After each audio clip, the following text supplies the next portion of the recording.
अगर इन्होंने एक भी फाइल साइन की तो इनकी बेल की कंडीशन टूट जाएगी तो फिर जेल चले जाएंगे।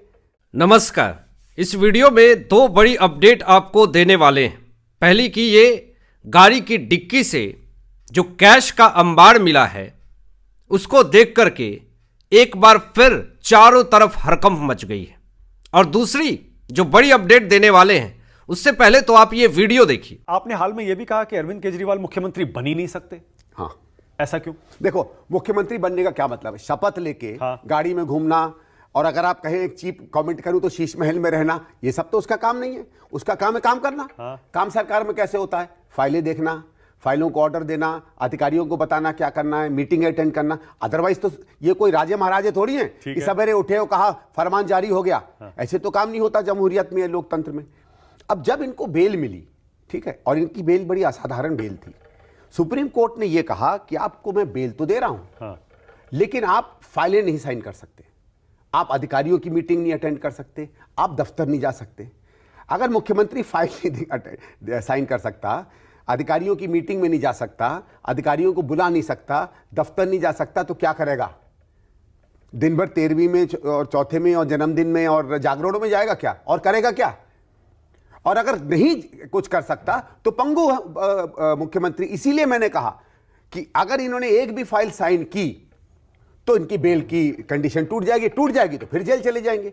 दोस्तों, इस वीडियो में साफ तौर पे कांग्रेस के पूर्व सांसद, कांग्रेस के नेता संदीप दीक्षित ने एक बड़ा स्टेटमेंट दिया है कि सुप्रीम कोर्ट से अरविंद केजरीवाल को जमानत कुछ नियम और शर्तों के आधार पे दिया गया था, और यह नियम शर्त लगाई गई थी कि आप सरकारी फाइल पे साइन नहीं करेंगे, और अगर आपने साइन कर दिया तो जितने भी आपके जो नियम कानून जो आपके ऊपर लागू हुए हैं, अगर आपने उनकी अवहेलना करी तो आपका जमानत कैंसिल किया जाएगा और फिर से जेल जानी पड़ेगी।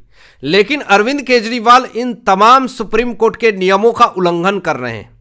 अब जब इन तमाम चीजों का आरोप अरविंद केजरीवाल के ऊपर लग रहा है कि ये तो सुप्रीम कोर्ट के भी नियम और कानून को नहीं मान रहे हैं, तो अरविंद केजरीवाल की वकालत कर रहे थे अभिषेक मनु सिंघवी।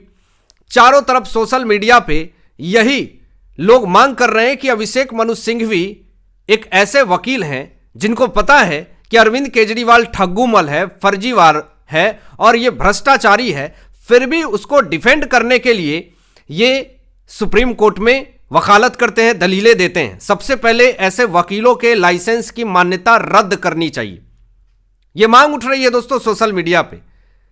लेकिन अब जरा एक बड़ी खबर दोस्तों यह भी आ रही है कि संजय सिंह ने अमित मालवीय और वीरेंद्र सचदेवा जी के ऊपर मानहानि केस किया है, और मानहानि केस करते हुए यह कहा है कि हमारी जो बीवी है यानी संजय सिंह की पत्नी, वो सुल्तानपुर की वोटर्स हैं, लेकिन वो कन्वर्ट हो गई थी, ट्रांसफर हो गई थी नई दिल्ली में, लेकिन एफिडेविट में वो सुल्तानपुर की वोटर्स बता रही हैं।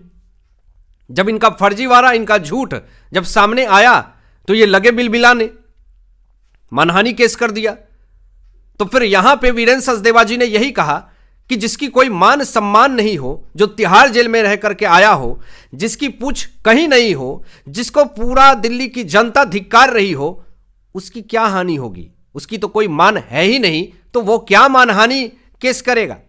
तो ऐसे वीरेंद्र सचदेवा जी ने पूरी तरीके से लातार लगाई। एक सोशल मीडिया पे दोस्तों तेजी से एक वीडियो वायरल हो रहा है। अरविंद केजरीवाल कितने बड़े धूर्त हैं और कितने तेजी से ये रंग बदलते हैं, गिरगिट से भी तेजी से रंग बदलते हैं। ये हर साल इनकी मोफलर की संख्या कितनी है यही पता नहीं चल सका। बात सिर्फ मोफलर की नहीं है, ये इंसान कितना बड़ा दल बदलू है, ये इंसान की कितनी तेजी से ये स्टेटमेंट बदलता है, ये कितनी तेजी से झूठ बोलता है, और ये कितनी तेजी से झूठ बोल करके नकार जाता है कि मैंने तो ये बोला ही नहीं था। लेकिन जरा पहले आप इस वीडियो को देखिए तो आपको समझ में आ जाएगा कि अरविंद केजरीवाल कितने बड़े धूर्त, मक्कार और झूठे हैं। पूरे देश में उनको मैं सबसे भ्रष्ट मिला। प्रधानमंत्री जी को मेरे ऊपर उन्होंने सीबीआई की रेड करा दी। सीबीआई की रेड में उनको 3 मफलर मिले हैं बस। मोदी जी ने मेरे ऊपर सीबीआई की रेड कराई थी, उस रेड में 4 मफलर मिले थे। मेरे घर आए, सारे आए, पुलिस, इतनी पुलिस आई, बेडरूम तक पहुंच गए, बेडरूम भी सारा छान मारा, उनको 10 मफलर मिले अनअकाउंटेड। पुलिस मेरे बेडरूम में गई थी जी, मेरे ऊपर, मेरे दफ्तर पे सीबीआई की रेड हुई थी जी। क्या मिला उनको? 11 मफलर मिले जिनका हिसाब किताब नहीं था। तो इस वीडियो को देखने के बाद आपको समझ में आ गया होगा कि अरविंद केजरीवाल की झूठ नीति कितनी ही घटिया है और कितना ही ये बढ़ा चढ़ा करके झूठ बोलते हैं। दोस्तों, अरविंद केजरीवाल सरकार से अब टाटा बाय बाय होने वाले हैं, ये अब संदेशा जो है वो मिल रहा है। आपको बता दूं कि दिल्ली विधानसभा चुनाव को लेकर के एक और बड़ी अपडेट आ रही है कि अगले हफ्ते दिल्ली विधानसभा चुनाव की तारीख जो है वो ऐलान किया जा सकता है। अब जैसे अरविंद केजरीवाल दिल्ली की सत्ता से दूर हो रहे हैं, बीजेपी अपनी कमर कस चुकी है और कांग्रेस भी साइड हो चुकी है, क्योंकि इनको पता है कि महाराष्ट्र जैसी स्टेट में मेरा कुछ नहीं हुआ तो दिल्ली में तो ऐसे भी कुछ नहीं होना है। ये तो गलती से अरविंद केजरीवाल पिछले 10 साल से मुख्यमंत्री बन के बैठे हैं, सत्ता में बैठे हैं जबरदस्ती। आपने एग्जाम्पल देख लिया कि तिहाड़ जेल में जाने के बाद भी ये सत्ता से मोही व्यक्ति सत्ता से मोह में बैठे थे, इस्तीफा ही नहीं दे रहे थे। लेकिन अब आम आदमी पार्टी को भी यह पता है कि मेरी सरकार नहीं बननी है, कांग्रेस पहले ही साइड हो चुकी है, तो अब बीजेपी जो है वो वेट एंड वॉच के भूमिका में नहीं है, अब वो एक्टिव हो चुकी है।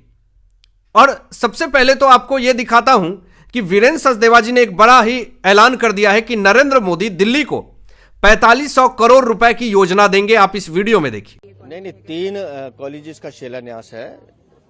एक द्वारका में है, एक नजफगढ़ में है और एक ईस्ट दिल्ली कैंपस का है, दिल्ली यूनिवर्सिटी का। और उसके साथ साथ जो जेलर वाला बाग अशोक विहार में है, वहाँ झुग्गी वालों के लिए मकान प्रधानमंत्री वितरित करेंगे। लगभग 4500 करोड़ की विकास की योजनाएं हैं, इसका शिलान्यास कल प्रधानमंत्री करने वाले हैं और दिल्ली को एक बेहतर दिल्ली बनाने में वो अपना योगदान दे रहे हैं। लेकिन दिल्ली की सरकार क्या कर रही है, ये देखने का विषय है। दिल्ली की सरकार ने सिर्फ लूटने और छलने का काम किया है। नरेंद्र मोदी जी बहुत तेजी से दिल्ली को विकास की तरफ ले जाना चाहते हैं, ये पहला ऐलान। और इसके बाद आज बड़ी खबर आई कि दिल्ली में यमुना को पार करने के लिए रोपवे बनेगा, ये भी बड़ी खबर है और दिल्ली वासियों के लिए बहुत ही अच्छी खबर है। दूसरी चीज कि दिल्ली में चारों तरफ झरना बहेंगे, लंदन बना देंगे, ये कर देंगे, वो कर देंगे, ऐसी तमाम झूठे वादे आपने अरविंद केजरीवाल से सुने होंगे।